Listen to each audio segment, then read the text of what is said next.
Mesdames et messieurs, merci d'être déjà au rendez-vous. Décryptage, votre émission qui décode, qui déchiffre, qui éclaire sur un thème donné à partir de sketchs et des apports. Décryptage, une émission qui met la lumière sur des interrogations qui taraudent votre esprit. Jésus-Christ n'est pas la religion. Jésus-Christ n'est pas la religion. Écoutez, si tu ne pries pas, tu as quelle âme encore? Vous êtes allé forniquer. Peut-être c'est à cause de ce seul péché. La solution, c'est la repentance et la foi en Jésus-Christ de Nazareth. Décryptage, c'est sur la télé évangélique. Prenez le rendez-vous tous les mercredis à 17h30 minutes et les samedis à 21h.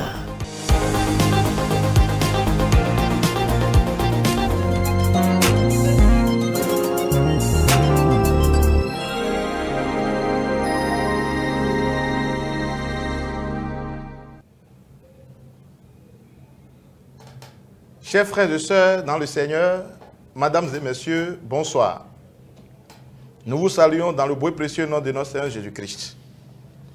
Alors, bienvenue à votre émission Décryptage et que la grâce de notre Seigneur Jésus-Christ vous soit multipliée dans le beau et précieux nom de notre Seigneur Jésus-Christ. Nous avons ce soir le plaisir, le privilège et l'opportunité d'avoir avec nous le serviteur de Dieu, pasteur Carlos Benedict Wekande, pour répondre à quelques questions pratiques. Alors, bonsoir, pasteur Carlos Benedict Wekande. Bonsoir, frère Moïse Hueto. Comment allez-vous dans le Seigneur? Très bien, par la grâce de Dieu. Ok.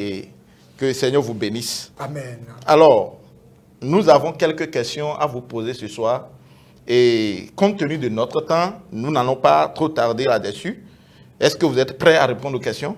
Par la grâce de Dieu, on peut commencer. Amen. Alors, serviteur de Dieu, s'il vous plaît, dites-moi, parfois la parole de Dieu nous dit que si nous prions avec foi, nous recevons toujours ce que nous demandons. Mais parfois, nous remarquons que nous demandons la chose et nous ne recevons pas. Qu'est-ce qui est à la base de cela, s'il vous plaît? Merci beaucoup, frère Moïse. Cette question est une question que bon nombre de personnes se posent. Pourquoi est-ce que parfois nous demandons, parfois même nous prions avec foi? Nous mettons toute notre foi en branle, mais hélas, nous n'obtenons pas ce que nous voulons. Eh bien, d'abord, la question est de savoir, nous demandons à Dieu en tant que qui? Ça, c'est la question numéro 1. Est-ce que nous demandons à Dieu en tant que religieux, parce qu'il y a des religieux qui prient aussi et demandent à Dieu. Le religieux, c'est celui-là qui est accroché à la religion, mais sans pour autant avoir une relation forte avec Dieu par Jésus-Christ. Donc là, celui qui est un simple religieux aura beau prier, il n'obtiendra rien de Dieu. Donc nous prions, nous demandons en tant que qui? En tant que religieux, en tant que simple créature de Dieu, ou bien en tant que quelqu'un qui est enfant de Dieu, qui est né de nouveau et qui parle à Dieu en tant qu'enfant de Dieu. Une personne qui a reçu le Seigneur Jésus dans sa vie comme Seigneur et Sauveur personnel. Il ne servira à rien d'être dans la fornication, dans le mensonge, dans le péché en un mot, et de dire que vraiment je prie, je jeûne, mais Dieu n'écoute pas ma prière. Ça, c'est la première chose, frère Moïse. Donc, si je comprends bien, c'est qu'un religieux ne peut rien recevoir de Dieu? Si un religieux reçoit, c'est qu'il aura seulement des miettes de Dieu. Il va recevoir simplement en tant que créature de Dieu. Et le Créateur fait du bien à ses créatures. Vous voyez, par exemple, quand le soleil se lève, ça se lève sur tout le monde. Donc, le religieux va obtenir des miettes, mais l'enfant de Dieu va obtenir en tant qu'héritier du Dieu vivant. Donc, c'est deux choses différentes. Deuxièmement, je demande et je n'obtiens pas. Ça veut dire qu'il faut sonder sa vie. Parce que, frère Moïse, plusieurs sont ces personnes qui demandent, mais avec la rancune dans le cœur, avec des envies dans le cœur. Et quand je vais dans Jacques 4, verset 3, Jacques 4, verset 3, on va lire, vous demandez et vous ne recevez pas parce que vous demandez mal, dans le but de satisfaire vos passions. Donc, quand quelqu'un demande juste parce qu'il veut pouvoir Et satisfaire ses passions, il a tout simplement envie d'avoir une voiture comme Paul en a, avoir une moto comme Pierre en a, et qu'en réalité c'est juste par envie, avec des motivations non fondées sur la parole de Dieu, qu'il demande, Dieu ne peut pas lui donner cela. Donc quand la demande n'est pas conforme à la volonté de Dieu et n'est pas soutenue par des motifs purs, on aura beau prier, on ne recevra rien chez Dieu.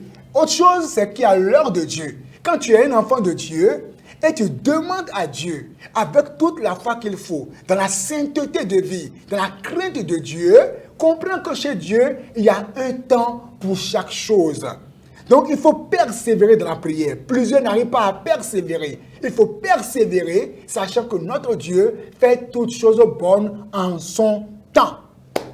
D'accord, chers serviteurs de Dieu, nous vous remercions pour ces réponses. Donc, si nous comprenons bien, cela voudra dire que les religieux reçoivent les miettes de la part du Seigneur. Quel que soit ce qu'un religieux est actuellement, c'est-à-dire que tu es dans le péché, la fornication, ou bien tu n'as pas Jésus-Christ, mais toi que tout va bien pour toi, tout évolue bien pour toi, tu n'es qu'à une millième partie de ce que tu es censé être avec Dieu si tu reçois Jésus-Christ. Donc ça veut dire que pour les chrétiens également, tu peux demander à Dieu, tu es dans le royaume, mais tu demandes mal. Donc ça veut dire que tu ne peux pas recevoir en ce moment. Il y a plusieurs qui demandent mal. Par exemple, plusieurs font des prières et disent au démon de mourir. Die, c'est des prières inutiles. On ne peut pas tuer un démon ni un esprit. Ça, c'est des prières inutiles. Et ça, il faut que le corps de Christ arrête ça. Il y a des prières qu'il faut faire. Chez Dieu, il y a des principes. Et il faut prier suivant les principes divins. Il faut prier au nom de Jésus-Christ, pas au nom de Marie, pas au nom de quelqu'un d'autre, mais au nom de Jésus-Christ. Prier au nom de Jésus-Christ avec foi, avec assurance et en tant qu'enfant de Dieu.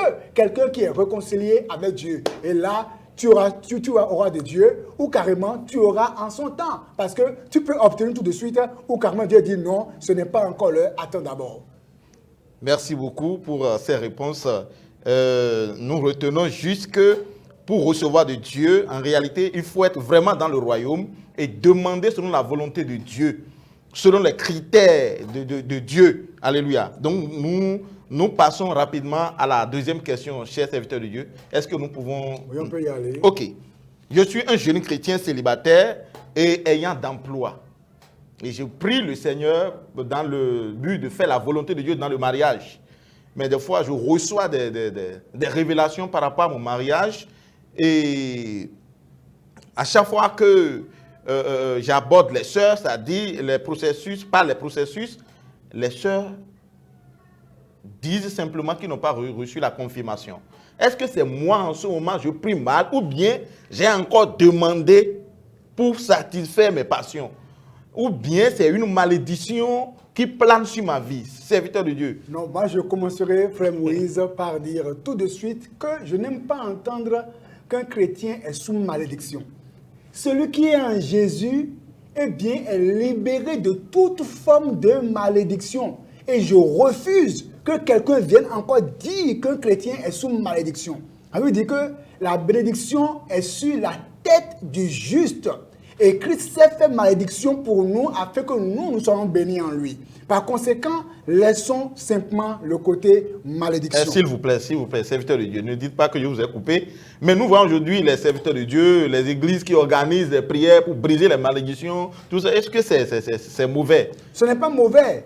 Parce que par ignorance, quelqu'un peut vraiment être sous malédiction. C'est celui qui ne connaît pas son identité en Christ réellement qui va encore rester sous malédiction. C'est de ça qu'il s'agit.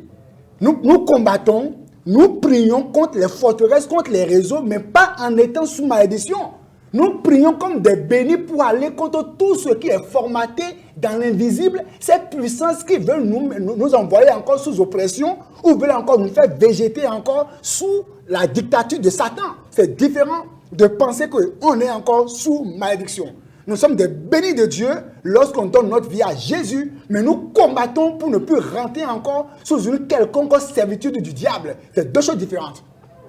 Alors, lorsque vous parlez de quoi, quelqu'un qui a prié par exemple et il reçoit de Dieu des révélations, mais les femmes, les sœurs lui disent non.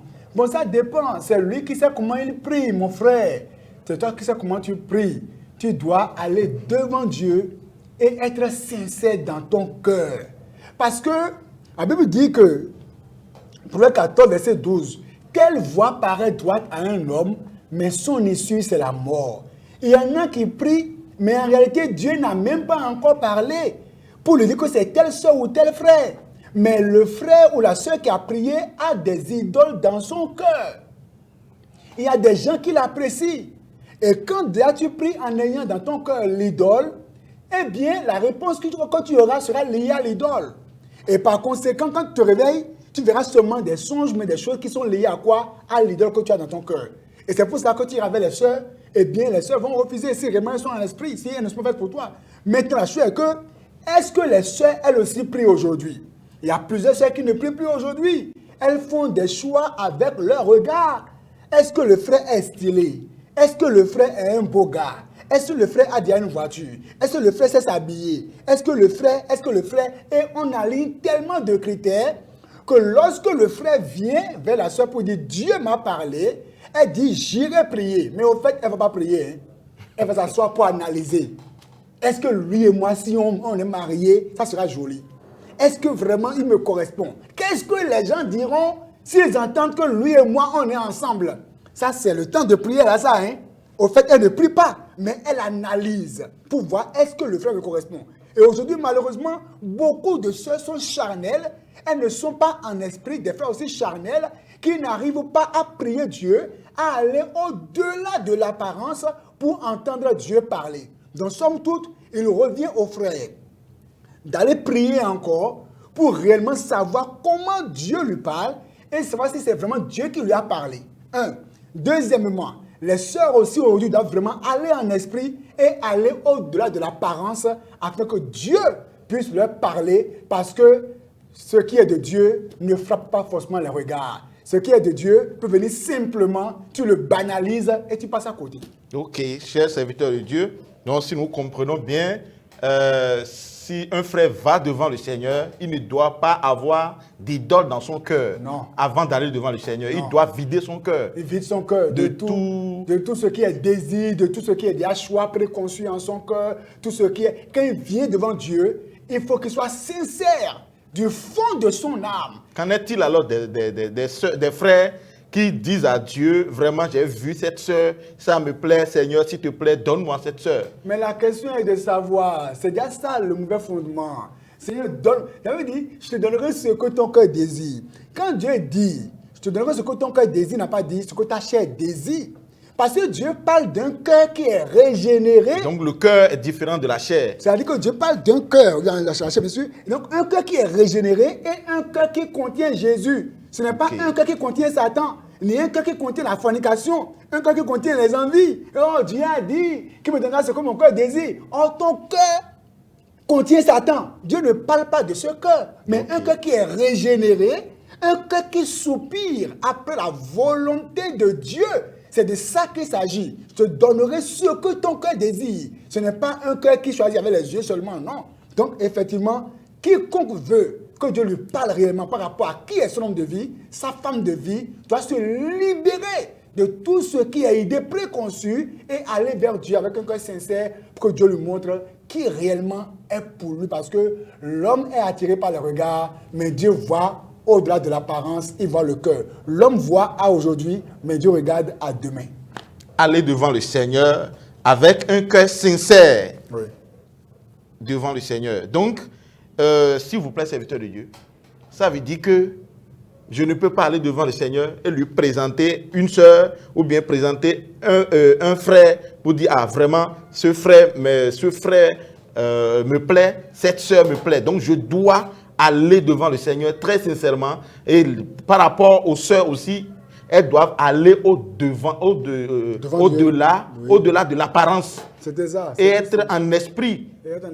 Prier et pour que le Seigneur vraiment les révèle. Elles ne peuvent pas dire non en l'air ou bien oui en l'air. Vous savez, quand tu viens devant Dieu, Dieu regarde ton cœur.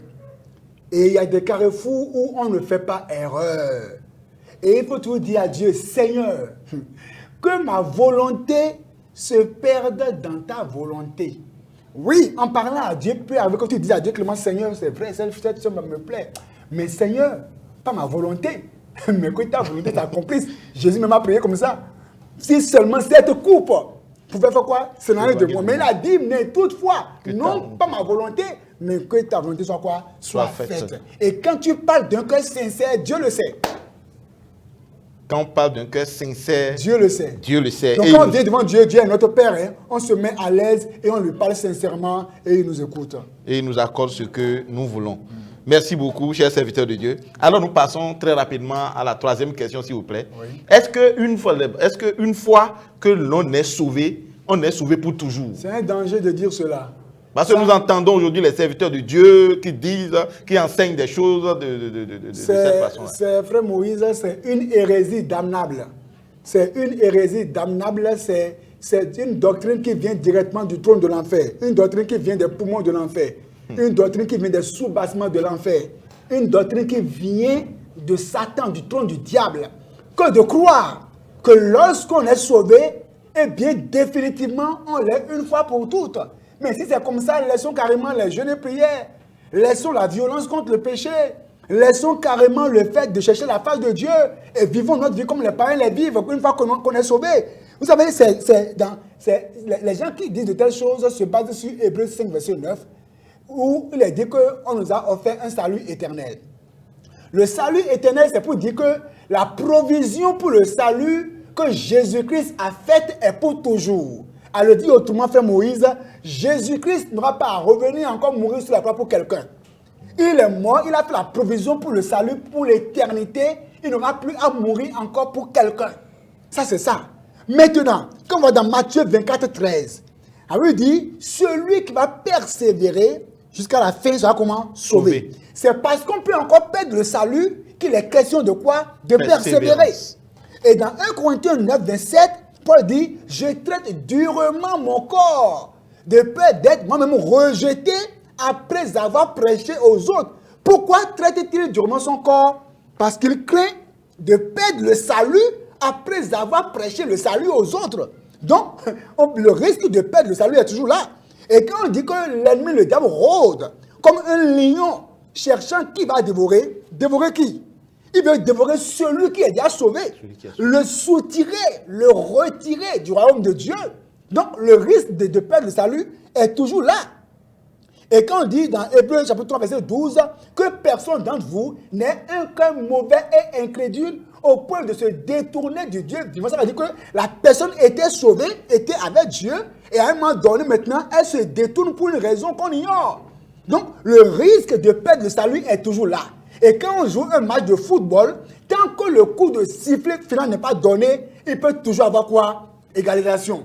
Oui ou non? Par conséquent, tant qu'on est encore vivant, on doit garder le flambeau de la vigilance, de la sainteté, de la prière, jusqu'à ce que nous mourrons ou jusqu'à ce que la trompette sonne. Sinon, le risque de perdre le salut est toujours là. Merci beaucoup, serviteur de Dieu, pour ces réponses à ces questions. Donc, il y a certains serviteurs de Dieu qui disent que qui se basent aussi sur le verset disant que Jésus-Christ est mort une fois pour toutes. Donc, si quelqu'un pêche, Jésus-Christ ne va pas revenir, ne va plus revenir pour mourir pour cette personne. Donc, le salut, on peut perdre le salut à tout le monde. On ne peut pas perdre le salut. Non, on peut perdre le salut. Ça, c'est, je l'ai déjà dit, on peut perdre le salut. Jésus est mort pour toutes. Ne lui pas dit qu'on est sauvé pour toujours. Jésus a fait son œuvre une fois pour toutes pour nous et pour les générations à venir. Maintenant, à chacun de nous de veiller. Comme l'a dit le Seigneur, dit veillez et priez afin de ne pas tomber dans quoi? Dans la tentation. C'est clair. Ok, merci beaucoup, serviteur de Dieu. Nous passons à une autre question très rapidement à cause de notre temps. Est-ce qu'un pasteur un pasteur a le droit de maudire ses fidèles? Un pasteur, pardon? Un pasteur a le droit de maudire ses fidèles? Au nom de quoi il le fera? Au nom de quoi il le fera? Avez-vous dit dans Romains 12, 14, bénissez mais ne maudissez pas. Le pasteur est là pour bénir le peuple de Dieu. Certes, il va prêcher la vérité. Certes, il va prêcher la vérité. Il va être rigoureux quand il faut être rigoureux. Être doux quand il faut l'être. Mais maudire, ça, ce n'est pas de son ressort. Jésus-Christ a toujours béni ceux-là qui étaient avec lui. Et par conséquent, il nous dit, bénissez, ne maudissez pas. Donc, nous ne sommes pas là pour maudire le peuple de Dieu, ou même maudire les païens, maudire les pécheurs, mettre sur des... Non, non, non, nous sommes là pour bénir le peuple de Dieu, montrer la voie aux gens et ne pas vouloir nous substituer à Jésus-Christ lui-même. Jésus est le Créateur, libre de dire tout ce qu'il veut dire, mais nous sommes ses serviteurs et nous demeurons dans sa parole. Et aucun pasteur n'est plus grand que la parole de Dieu. Et tout pasteur est aussi une âme à sauver et à gagner pour le ciel. Donc faisons attention quand on exerce le sacerdoce. Aucun pasteur n'a le droit de maudire ses fidèles. Jésus-Christ a toujours béni ceux qui étaient autour de lui. Alors, serviteur de Dieu, nous vous remercions. Alors, votre mot de fin, s'il vous plaît. Mon mot de fin, c'est tout simplement que nous devons veiller sur notre vie. Et nous devons comprendre que nous devons veiller non seulement sur notre vie, mais que la prière, ça va au-delà de demander à Dieu. Dieu veut que nous ayons une intimité avec lui. Il veut sentir notre chaleur. Dieu n'est pas un dépotoir de requêtes, ni une boîte à requêtes. Il veut qu'il y ait une intimité avec lui et que réellement, nous puissions atterrir au ciel après qu'on aurait vraiment vécu sur terre. Merci beaucoup, ça sera tout. Merci beaucoup, serviteur de Dieu, pour ce sacrifice. Que le Seigneur vous bénisse pour ces questions inspirées au nom de Jésus-Christ. Alors, chers frères et sœurs dans le Seigneur, madame, monsieur, nous vous remercions pour avoir suivi cette émission. Que le Seigneur vous bénisse abondamment au nom de notre Seigneur Jésus-Christ. Et donc, si vous avez alors des questions qui taraudent votre esprit, n'hésitez pas à nous écrire sur ce numéro WhatsApp, le 62 92 25 84. Le 62 92 25 84. Que le Seigneur vous bénisse et à la prochaine.